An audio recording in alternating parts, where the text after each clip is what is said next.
All right, what's up, everybody, man? It's the first episode of Down in 216.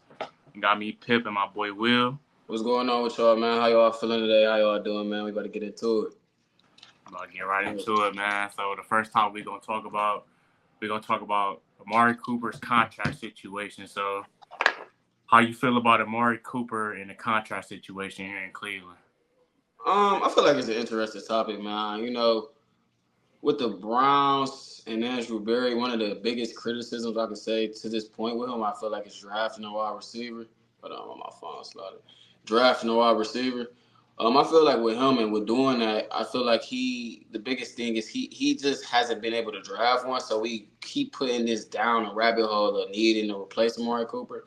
We originally thought, Elijah Moore would be a guy that takes over as the number one receiver. Then we thought Cedric Tillman could be it.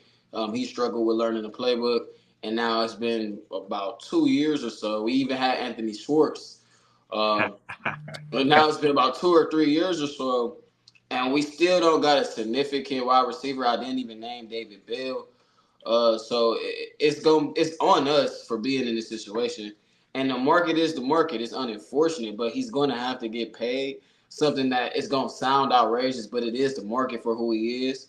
We probably gonna give him something over at least $23 million a year. We got guys getting like 30.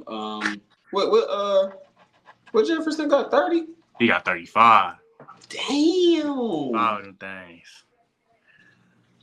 I ain't paying Coop 35 million. I ain't gonna he know he ain't touching 30. I ain't paying.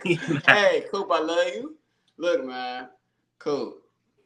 He could take 26. 26 is cool. I think 26 is cool. I don't know what you think. 26. I mean, I agree. Overall, I agree with you, though, man. We definitely got to pay him, though, because, we ain't got no other receivers to rely on. I know it's a lot of people high on Jerry Jeudy. Let's not talk about Jerry Jeudy. Jerry Jeudy ain't really ready to be no one. He not proving no one. He's more than no one. Yeah, we ain't trying to throw no shots at Jeudy, though, man, but he got ways to go. So, overall, we just don't have anybody confident enough for us to be serious at the moment to just be a wide receiver one. So we got to definitely pay him for sure. We definitely don't got no option. I could see him probably getting no more than 25. I don't see him getting more than 25. Maybe they may not pay him, and then he just come back and play on this last year. That always is an option. But then in that case, he'll walk. So it's like, that is true though, man. But at least he like still get that year out of him. He's 30. But then again, you got to think. If he walks, you're relying on guys like Jerry Jeudy, though. So I don't know, man. I don't know. I feel like he's not gonna walk and go and get. Let's just say he walks next year. He's not gonna walk and go and get like 30. Even if he puts up like a 1,400 yard year, he's gonna be 31 going into next season. Yeah, he'll be 31. Yeah, he's not about to go and get 30 million next year. Unless the market just goes up. So I think the best thing probably for him is probably to settle for like 25. I wouldn't be mad at 26 or maybe like they do like 24 and put like some incentives in there, games played or whatever. But the only thing that's a little alarming to me is that now, we spoke on him already, but you already paid Jerry Jeudy. So you paid Jerry Jeudy, prematurely, and regardless if you think he's gonna work or it's not, you still kind of paid him before you paid the guy that's proven that he can, put up consistent number one receiver numbers.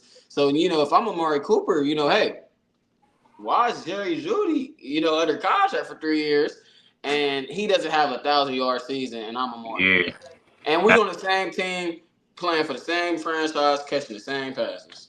So yeah, it is what it is. But yeah, I don't blame him for feeling the way he feels about it.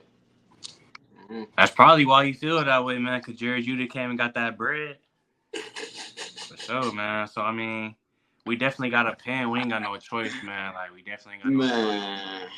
I don't know. They threw out the idea again, Ayuk or bringing in another guy, but it's just like, man, if you're not, I would take Ayuk in a perfect world, but that's a lot to uncover. You know, Amari Cooper on the Niners would be nasty. Um, I'd rather honestly just pay Cooper, try to get somebody to develop. Because even if we do get like a Brandon Ayuk, we still have a problem with drafting wide receivers. Like that's still an elephant in the room that nobody not really talking about. Like we in this problem because he can't literally draft the wide receiver position. He can do corner, safety, but I mean, you got Donovan Peoples-Jones. Then ain't he an Andrew Berry guy? Yeah, I can't say he can't draft receivers. I just think we've been trying to go the cheap route. We drafted him. We traded for Elijah Moore, which was, I mean, it was a cool trade. But, even expecting Elijah Moore to be a 1 was kind of reaching. Not saying he can't be, but expecting him to be a 1 was kind of reaching. We drafted dudes in the late round. I think Tillman was a 3rd or 4th round pick. David Bell was like a 4th or 5th round pick. Schwartz was a 3rd round. We shouldn't even drafted Schwartz though, but we just been cheap. We ain't really been swinging for no receiver for real. I don't know, man. And then you got a point. We only really drafted 3rd round picks. So you can't really expect a lot out of these late round receivers. Like it happens. I mean, we see Antonio Brown, Stephon Diggs. It happens though, man. But you got to really pick the right guy for real. So that's how. I mean, I feel like at the end of the day, though, like when are we gonna be able to draft a wide receiver? If we look at next year, looking in the next year draft, would you assume that receiver is a position they go and get there? I would think it's gonna be probably offensive line. So it's like, then are we invested? Yeah, I think we're gonna have to go on O-line next year. Like, you got Wyatt, Joel's getting old. You're probably gonna have to get a guard, if not the 2nd round. If not the 1st, then the 2nd.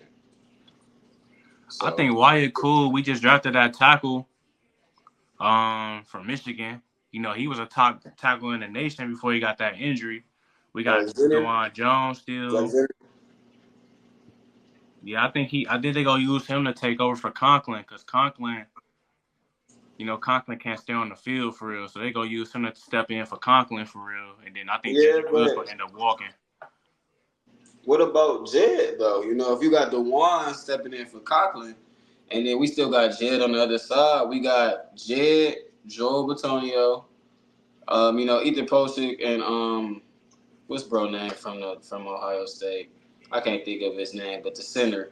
They both good, but you got Jed's question mark, Joel Bitonio's getting up there in age, and then Wyatt Taylor's getting up there in age, and then you got DeJuan on the other side. So you got good problems to have, but you got to replace one of those positions. I feel like maybe you could get in the 2nd round though, like you're right. But I don't know if I see them drafting a receiver in the 1st round, and it's probably gonna be like the 23rd, 24th, 25th pick. I think it just depends on how Jerry Jeudy do. Yeah, that's what I think. It depends on how Jerry Jeudy do this year. But I mean, they could go line first, but I don't really think they gonna go line 1st round, depending on how the line do this year and the money and stuff like that for real. It is gonna depend a lot on Jerry Jeudy though, because he is a young. What is like 24? He definitely young. He got like 3 years under his belt for sure. Yeah, I think they'll be all right. Honestly, I think they'll eventually come to a deal. It's honestly gonna depend on Coop. You seen they came. We know everybody not complain, but I worried a little bit about the Nick Chubb contract situation. They took care of him, so hopefully they'll take care of Coop and they'll get it situated and taken care of. It sounds like they having problems with the amount of years and not the dollar amount itself. So I'm assuming he probably want 4 years, and they don't want to tie themselves down. Because I think after 2 years from now, nobody's under contract besides Jerry Jeudy. Deshaun isn't, Miles isn't, Nick isn't. So,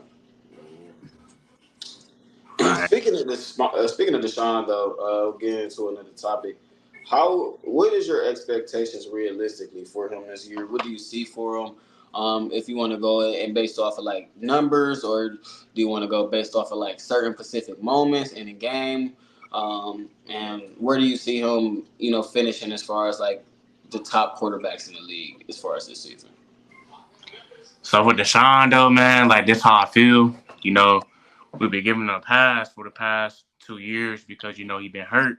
Definitely. Well, the first year we gave him a pass because he had everything going on.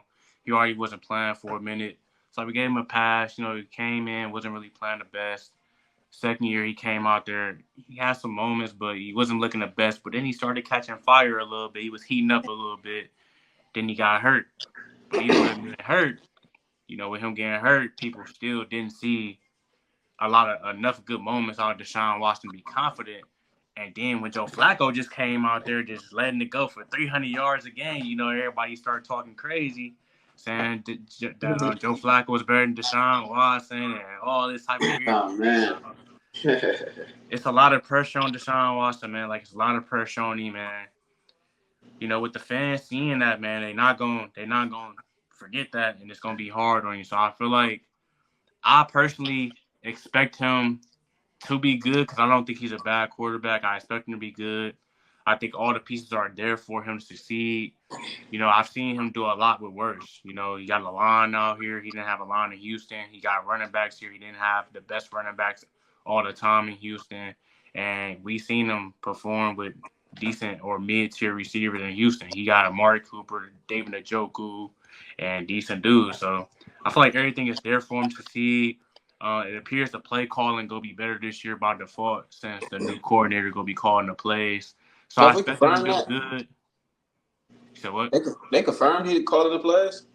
It's speculation that he going to be calling the plays. So I think everything is in line for him to succeed. But it's really just a do or die year for Deshaun Watson. Like, he got to get it done this year. But if he really do it right, he can have an MVP type of year. For sure. Yeah.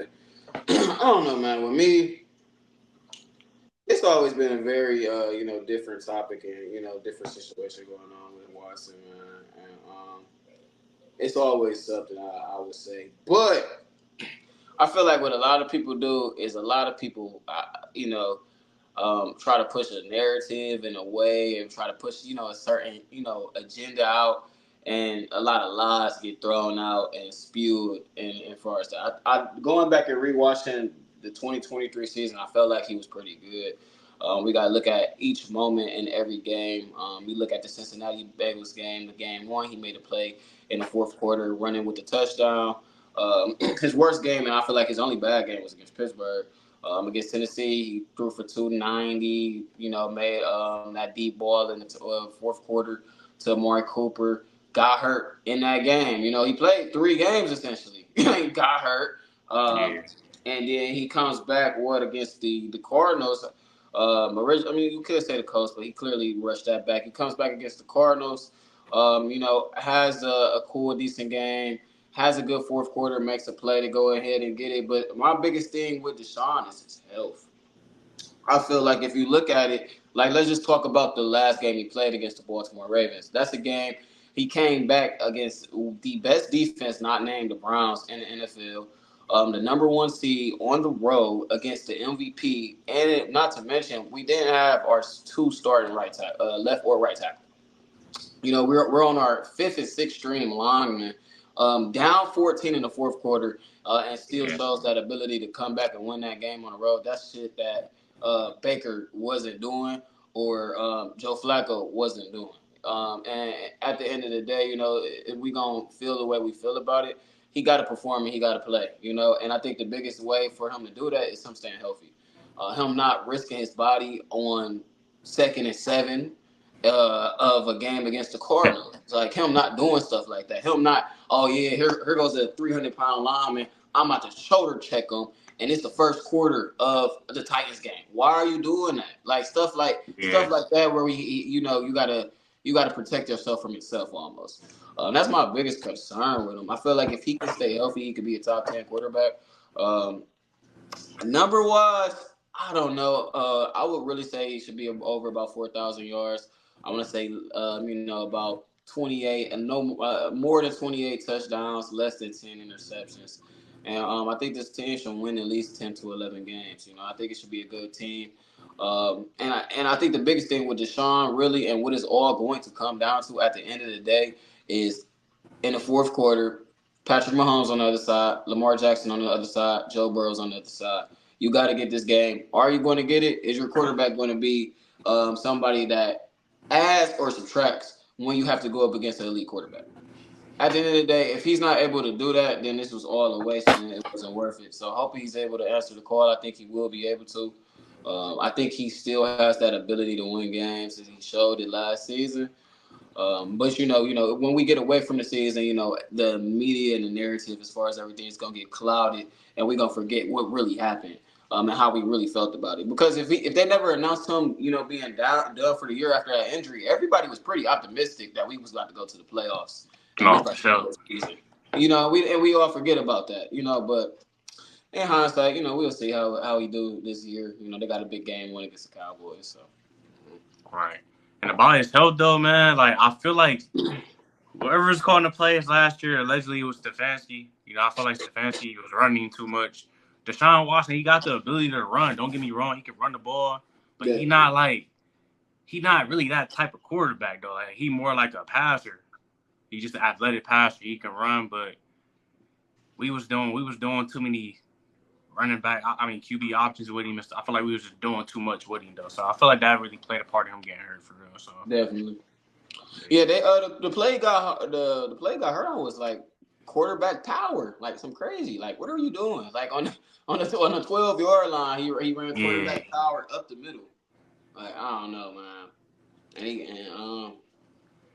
I remember he originally got hurt in that Titans game, and then they misdiagnosed the injury the entire season. Like, that's a whole nother thing. Like, we originally thought it was a shoulder, then it turned out being a baseball injury. So I don't know, man. Definitely a weary situation, but I think it'd be all right. I think the Browns will be okay. We'll see this year as long as they can stay healthy. So.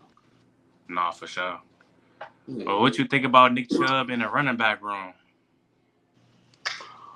I don't know, man. Deontay Foreman, I think, is extremely underrated. I think a lot of people really don't realize that he's pretty solid as far as with the running the football. Jerome Ford is a guy that I think we haven't tapped into the potential with his pass catching ability. He can catch out the backfield pretty good. I remember I was at the Jets game and he caught the ball from Joe Flacco and took it to the house.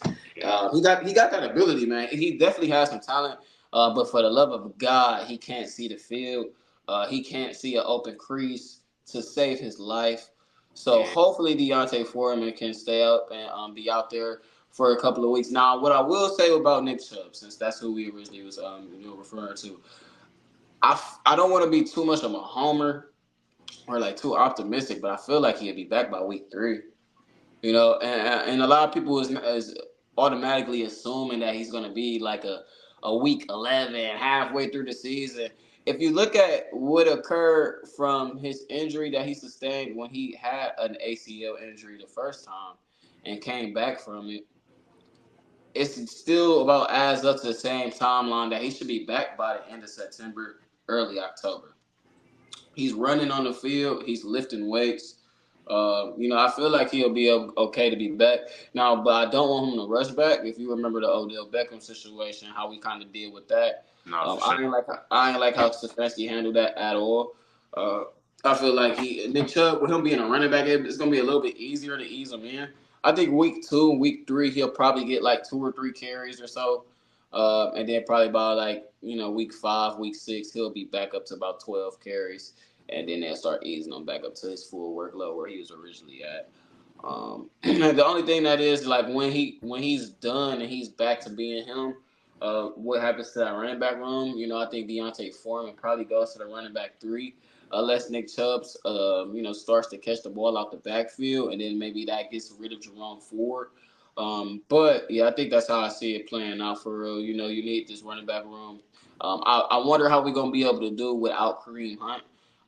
His ability to make a goal line touchdown is going to be something that's missed that a lot of people aren't talking about. So hopefully Deontay Foreman or somebody can bring that to the to the team. Yeah, I think Foreman definitely could be that on the goal line. He big for real. He really is underrated. I agree. Ford though, man.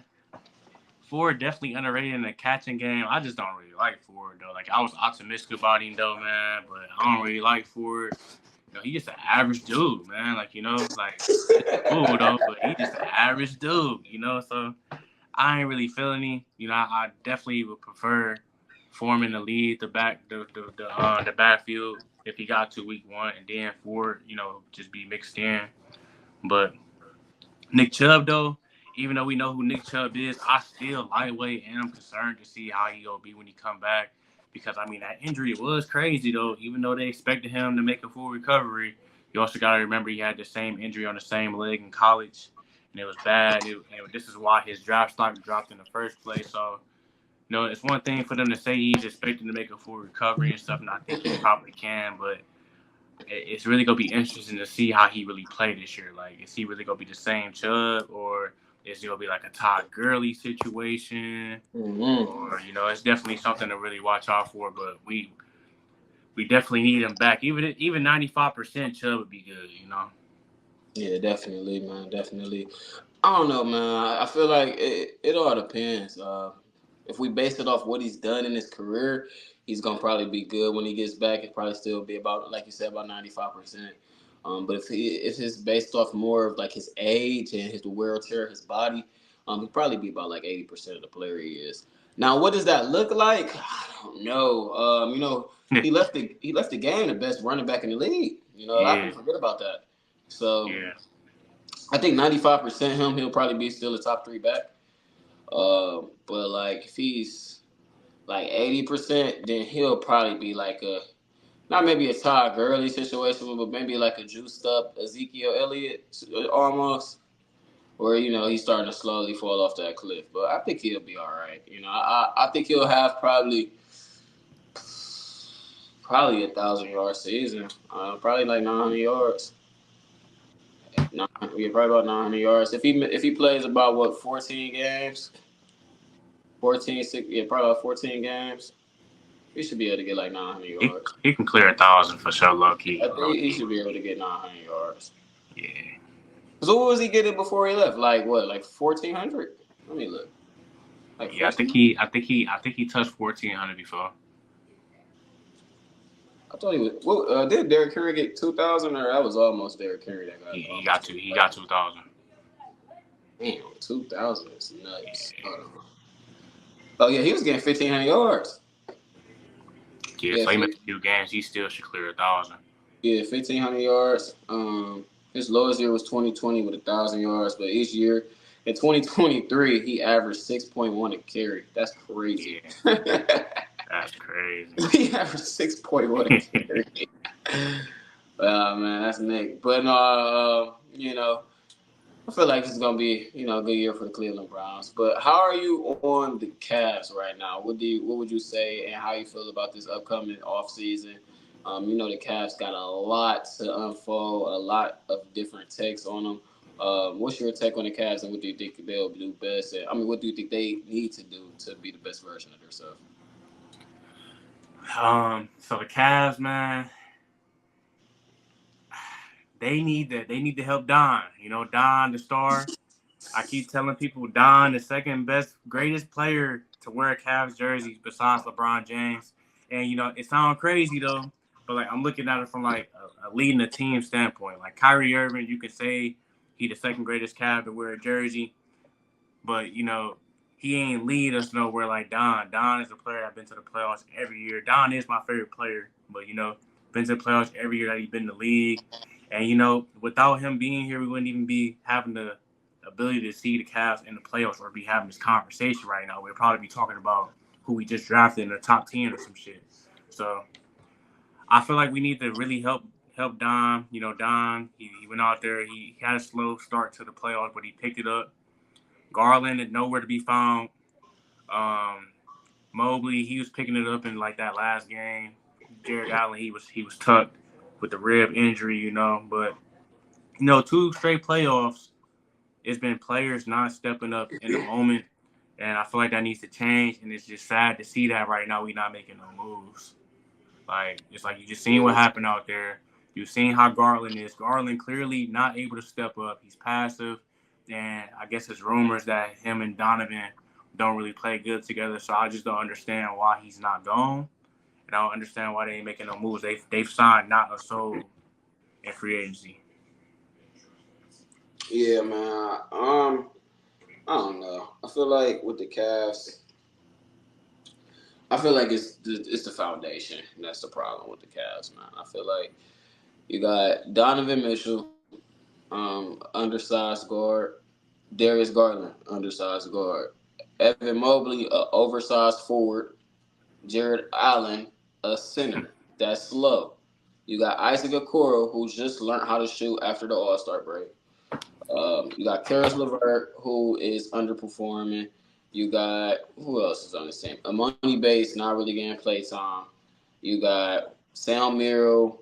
That's about it. Nobody I've named or mentioned screams out tough guy.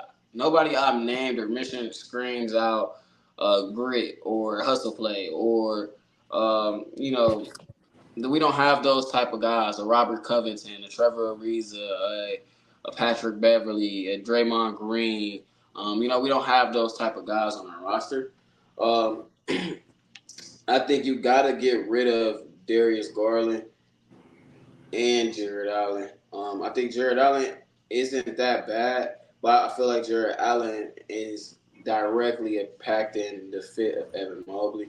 You got to figure out a way to reconstruct this starting lineup.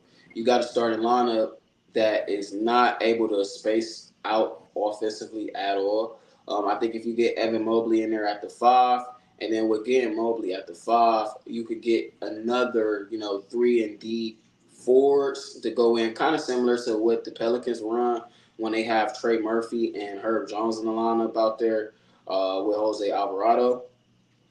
Yeah. I think something like that where you have Evan Mobley and then hypothetically like a Herb Jones and a Trey Murphy, like 2 6'8" wing defenders that can guard. Almost like maybe even I would have took like a Derrick Jones Jr. Kind of similar to what the Dallas Mavericks run. Having Derrick you said what? Talking about Derrick Jones? Yeah, Derrick Jones Jr. Like similar to what the Mavericks run. I think putting Don in that situation will be the best for the team and the best way to get out of the offense, really. And you could even, honestly, you could have kept Garland and got rid of Jared Allen and did that, and I would have been okay with it.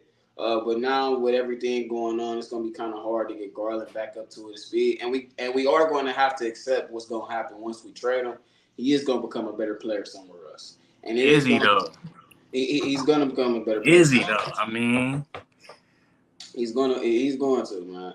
Like he's not as bad as he put out this year. If he just stays at 2021, 20, no, it's 2021. If he just stayed at 2022, Darius Garland, his Before entire career, if he stayed on that track his entire career, that's gonna be that's a pretty good player. So now I feel like everything gets a little bit like dicey now because we're gonna be trading him at less value than what he's really worth. I don't think he just forgot how to play basketball. I don't think he's a garbage. I definitely don't think he's as bad as he showed last season. Maybe he's not as good as he showed in the year before. Maybe he's somewhere in the middle. But regardless, I think you're going to lose value trading him unless you get like a Brandon Ingram. Now, in a sense where you get a Brandon Ingram, I think you still need to bring in now more interior defenders as far as guys that can guard wings and a 2 guard. I think Don should either be significantly pushed out to like what Luka does, where he isn't a 1, but he brings the ball up the court and he orchestrates the offense, and the offense is ran through Don, almost kind of similar to what James Harden did with the Houston Rockets. Yeah. So, and you put Evan Mobley in that situation. I think if you ship out Jared Allen, you could keep Darius, but obviously that's probably not going to happen. So if you ship out Jared Allen and you ship out Darius and you bring in some 3-and-D defenders that can guard and, space the ball around, you already got Evan Mobley, a defensive guy. And then you pretty much bring a whole bunch of defenders, kind of similar to what the Jazz did, where the Jazz had that great defense around Don, but it'd be just kind of almost betting on Evan Mobley's potential, essentially. And like whoever you bring in, if you bring in like a Brandon Ingram, because it's going to be based up to the number 2 and 3 guys to elevate that team to a contender level. So I think that's probably would be the best way to go about it. Because at the end of the day, we building around Donovan Mitchell. I think that would be the best offense to put him in, to see him put up the best numbers, to see the offense orchestrate and do his best. Almost similar like kind of what the Knicks do. Putting Jalen Brunson around defenders and guys that can shoot the basketball. So yeah. Don can run the point for real. He may not be like a pure point guard, but he can run the point. He could definitely run the point. I don't know if they go trade Jared Allen though, man, because they said that Donovan Mitchell liked Jared Allen. So I don't know if they go trade Jared Allen, man. But Jared Allen is soft. He's soft, man. He be having his moments though, man. But I think it would be good for Mobley, because Mobley, I mean, it's time to see what he really about. He really is center. That's what he was drafted as. He just playing the forward, though. But Mobley need to put on some weight, because I seen him get bullied by AD. He ain't even see Embiid, and Embiid go kill him, so he need to put some weight on, He can grab boards, though, man. He just need to get his body right, though, to prepare for that transition. But somewhere down his line, he definitely got to play center. Like, I feel like he needs to play center. It kind of reminds me of AD a little bit. AD? Yeah, you know how AD ain't really want to play the the 5. The 5? Yeah, kind of remind me of AD a little bit. But they saying the coach, though, man. So the coach, Kenny Atkinson, they saying that he make big men shoot. Like, he got Brook Lopez shooting the ball. Brook Lopez used to be strictly paint work back in the day. That's who I want. Brook Lopez? Yeah, I want Brook Lopez. I'll take Brook Lopez. I know this when we talk about the Cavs. I'll take Brook Lopez in the Lakers or the Cavs any day of the week. Brook Lopez and Evan Mobley, see, that's a center you could put Evan Mobley next to, and it'll be okay. Like, for example, like Brook Lopez, like a lineup of Don, another 3-and-D defender, Brandon Ingram, Brook Lopez, and Evan Mobley, that's a solid lineup. Because now that's 3 guys. That's not even 3. That'd be 4 guys that can defend and guard wall. And then you got Don being your weakest defender. But when you got Garland out there, Garland becomes the weakest defender on the court. I think that's one of the other issues that they have. So, it all depends, man. I think the Cavs, hopefully they just don't run it back. I think that would be the worst thing they could do, is running it back. I think it's too much bad blood there. If you sit and hear J.D. Bickerstaff talk, when he's talking, he's like, hey, I expected Jared Allen to suck it up and go play out there. Like, that's the head coach saying that. Yeah. That's your head coach. If the head coach is saying that, what does the players say about you? How do they feel about you? So no, that's definitely something to think about, though. I ain't gonna fake. That's definitely something to think about.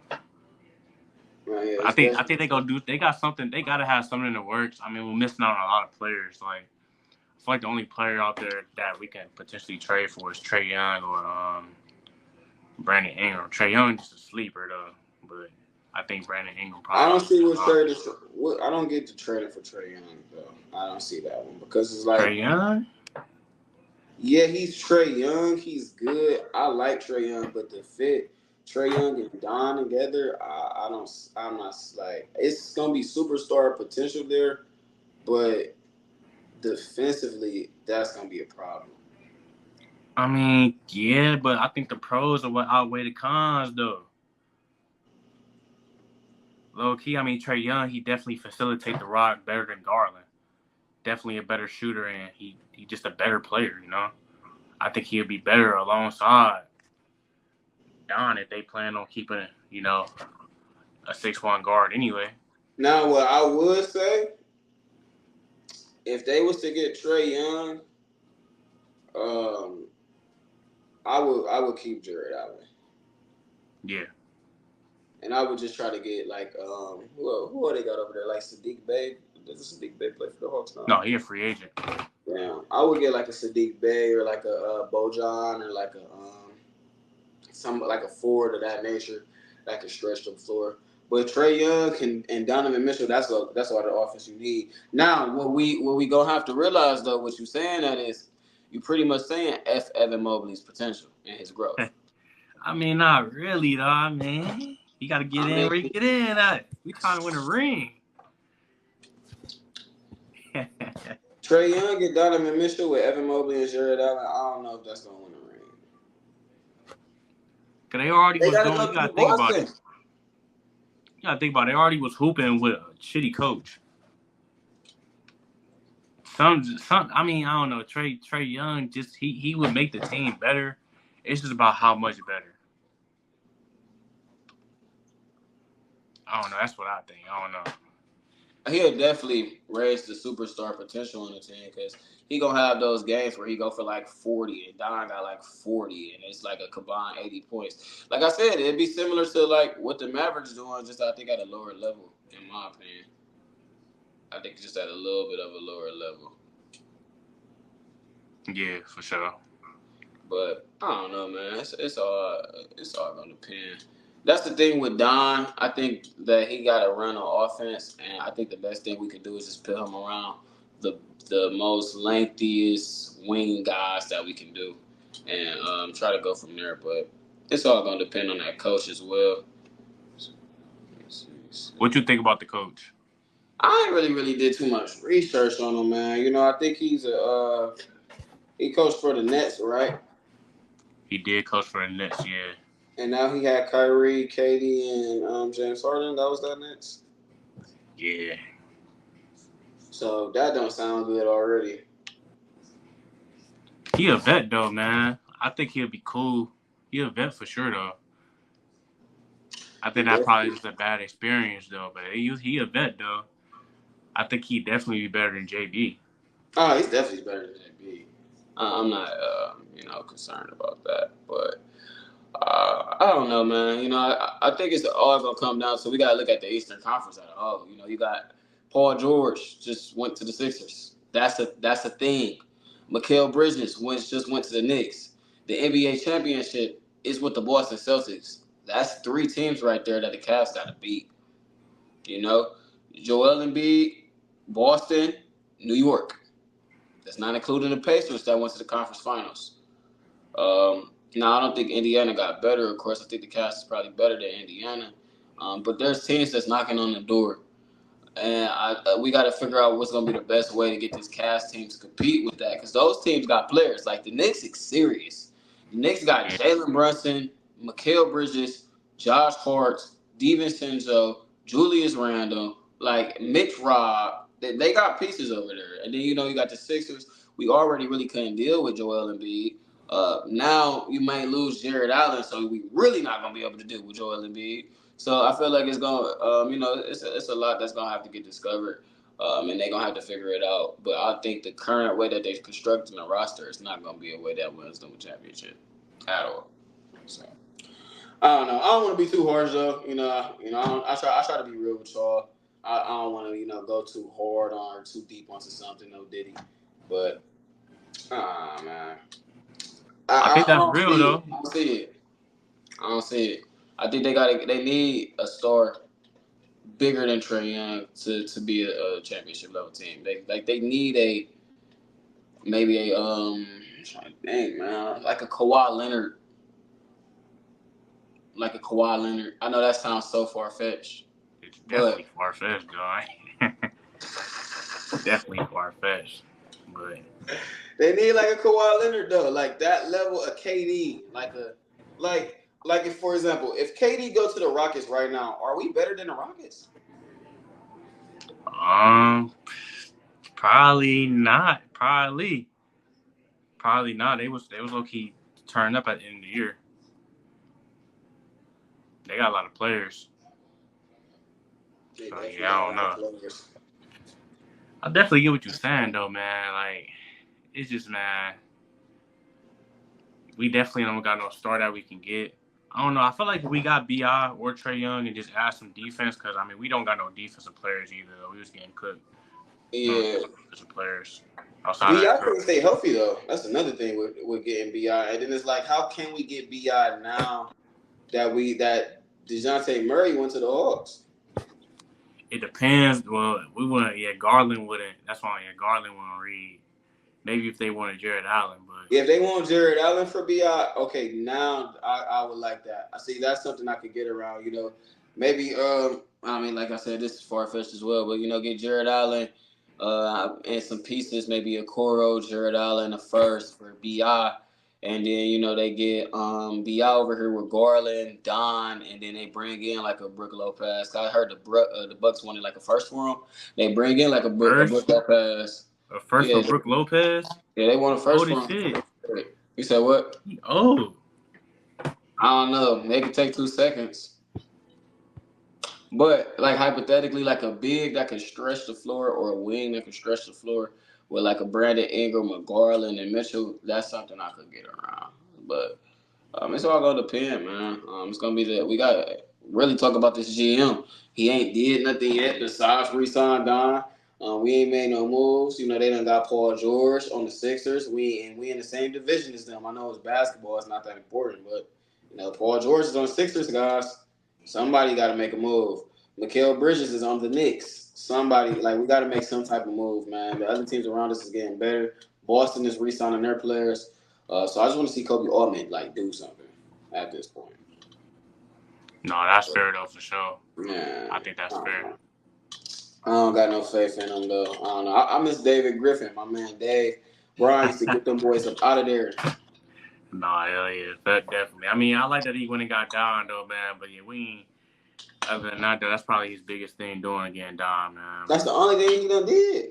I don't know. If he got Jared Allen, I'll give him credit for that. But Don, the only thing he did, I don't know if he got Jared Allen.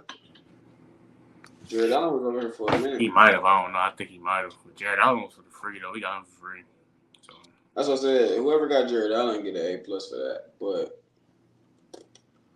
I don't know, man. It's gonna be definitely an interesting offseason. And I feel like we losing out on a lot of the pieces we could have got, like a DeMar DeRozan. And I'm not saying bring in DeMar DeRozan, but we need like a small forward that can guard, somebody that can give us a scoring from the small forward position. Maybe look at like an Andrew Wiggins. I don't see the Warriors losing. Wiggins. Yeah, like looking at somebody where we could. I could see Andrew Wiggins at the 3 spot. That wouldn't elevate the room though. That's what I'm saying. Like it's hard for me to see how this cast can get to being better than like a Boston outside of having Evan Mobley develop into a superstar player. So that's really what it's gonna consist on. But you know a lot. I highly doubt Boston goes back to back anyway. I really think the biggest threat is probably New York. Honestly, I think so too. I'm more concerned about New York than Philly getting Paul George. I ain't gonna lie. Yeah, I think New York is the biggest threat, and what's more alarming about New York is they beat us with nobodies. So now that they got like guys, like we're not gonna be able to go toe to toe with New York, man. We not. So that's really what I'm concerned about. Really, so we're gonna have to get another forward. Our forwards is weak. We got a Coral, and we don't give Bates playing time. So. Yeah, I don't know what to think about, man. Maybe they throw a lot of dudes in that G League. They never come out that G League, man. That's what the Cavs be doing. That's the problem. Yeah. It's probably what they're going to do with Bronny. Bronny? Yeah, probably going to do that with Bronny. I don't know, though, man. You think he should be in the league? What I think, I'm good. Don't ask me because I got 1,000 theories. But I think he should be in the league, man. Keep it 100, man. I think they did this on purpose to get him to be in the G League. I don't think he's about to play in the league at all. I think he's about to go to the G League for a full season and get paid $8 million to play in the G League. I think he was going to go to the G League regardless. But now it's even better because he's on the Lakers G League team getting paid an NBA contract to be in the G League. I think he's not ready. He didn't even play a full season in college. I'm not saying that like he's not good or he can't be good, but I just think he got to develop a little bit more. I think if he would have stayed in college or did a year of the G League, he would be ready next year. I think next year would have been the year he'd be ready. Before he came out, when he was an All-American, they were saying he could be a top 10 projected pick. So, yeah, I think it's there for him. Hopefully he just could play in the G League this season and then come out next year and be ready to play and to contribute maybe for LeBron's last season. So that's what I hope they could get to that. But yeah, ooh, win. I agree, man. I think he deserved that spot in the league, though, man. But he definitely just needs some time in the G League for sure. Yeah, he's got to develop, man. He's still young as hell. Like he's like 19, 21. He's still young as hell, man. He's got to develop a little bit. He's gonna be cool. He can guard. He can shoot. I wonder if he gonna grow a little bit more. I think that's the only thing he missing for real. If he was like 6'4", 5, I think he'd be a real problem on the 3-and-D side. But him at that 6'1" spot, he gotta just get a little bit bigger. He's 6'1"? Yeah, he's 6'1", but Bryce. He's 6'1". They called him 3-and-D. Yeah, that's what I'm saying. Like, that's what I said. Like, I just don't know about that. Like, he's 6'1". Like, I didn't know he was that small. 6'1" being called a 3-and-D is kind of crazy. Yeah, that's why they was trying to compare him to like Davion Mitchell. I'm like, yo, like let's not even do that, yo. Come on now. Davion Mitchell. Davion Mitchell's not that good though. I mean, that might be a cool little fair comparison though. Man, don't compare me to Davion Mitchell, bro. I mean, he compared himself to Davion Mitchell though. He already I'm being funny, but I wouldn't compare myself to Davion Mitchell. I mess with Bronny though. Bronny my dude. I think Bronny is gonna be a decent player. But yeah, I think he definitely gonna play in the G League for like a year. Definitely. For sure. What you think he gonna play this year? Like 13 minutes a game for the Lakers? That'd be crazy. That'd be nuts. No, I think if he gonna play though, he gonna play like if they hurt and need somebody to come up, or he gonna play like towards the end of the year, like when they feel like if they feel like he ready though. But probably more so next year than anything though, man. But I can see him for money. Cause think about it, Bronny touched the court this year, bro. He gonna make a lot of money off of that. So I don't think he's not gonna touch the court this year. I think he gonna touch the court a few times for sure. At least probably 15 games. Some PT. I can see it. Yeah, I can see it too. Like the first couple of games of the season and the last games of the season, I can see it. Yeah, they not about to miss out on that opportunity, that money, bro. There's gonna be a lot of money just seeing him on the court with Bron, bro. Nah, ain't no way they gonna let that wait till next year, bro. That first alley-oop gonna feed families. Nah, for sure.